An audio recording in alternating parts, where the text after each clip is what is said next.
Ibrahim Rasool will be coming back soon, as the U.S. State Department has ruled that he is no longer acceptable in the U.S. But we believe that President Ramaphosa should consult about an appropriate replacement for Ambassador to the United States.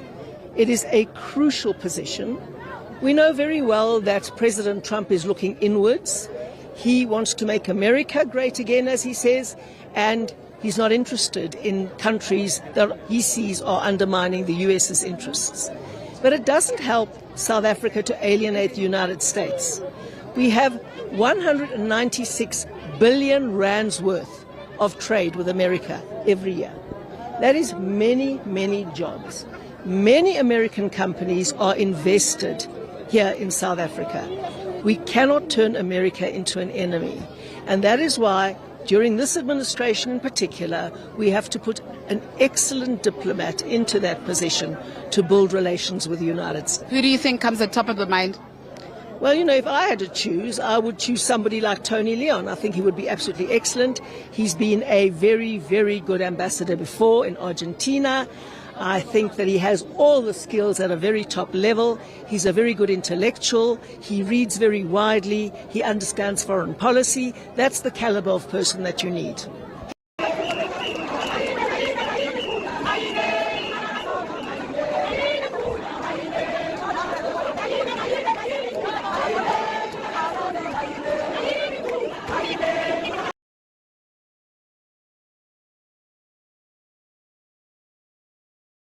Would you take the job of ambassador if our policies don't change, assuming that?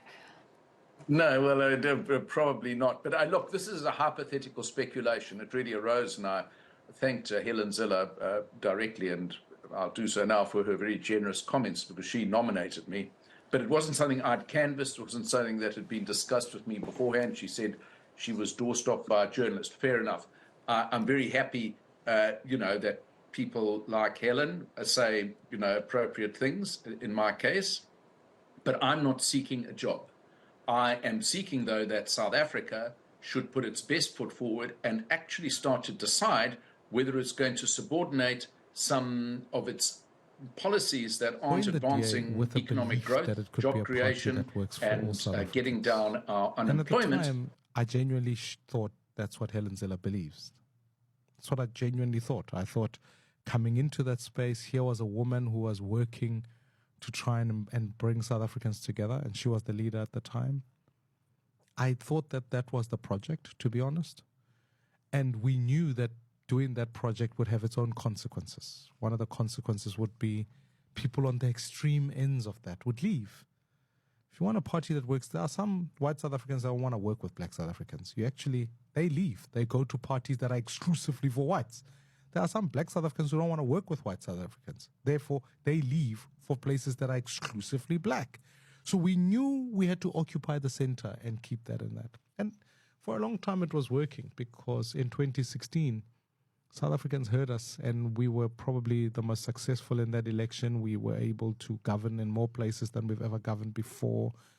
And then post that, I think personal jealousies, a whole lot of issues started to creep in, that people didn't want this project to work because it was starting to have consequences on those who now, when they see an organization that no longer just for them,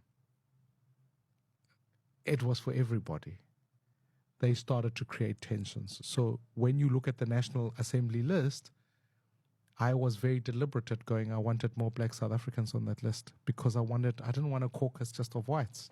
I wanted a diverse caucus. And there were certain instances where, at a personal level, there were personal attacks against me, my life.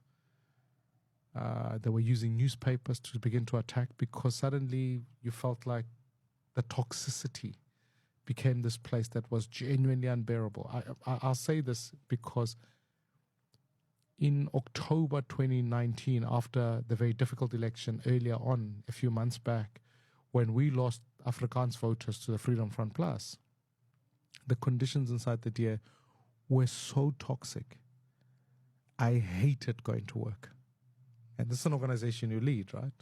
So it became this awful place where I felt like every weekend I'd wake up to try and read a story about my life in a newspaper that was attacking of my family. I remember waking up one weekend and pictures of my house were planted everywhere as I was living in this mansion in Cape Town. But the front page was Maimani's mansion. All of these stories then started to feature because it felt like the DA at the time wanted to do everything it can to not only destroy my reputation, but to kill in me this dream that it was possible for blacks and whites to work together.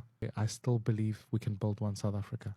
And that's why the book is Dare to Believe, but it's also why, had I stayed in the DA, I don't think I'd be sitting here today. I think I'd be not well or in some asylum or worse, health-wise, just in a mess. And I am, as difficult as that is, you've got to be able to move on and build what you believe in.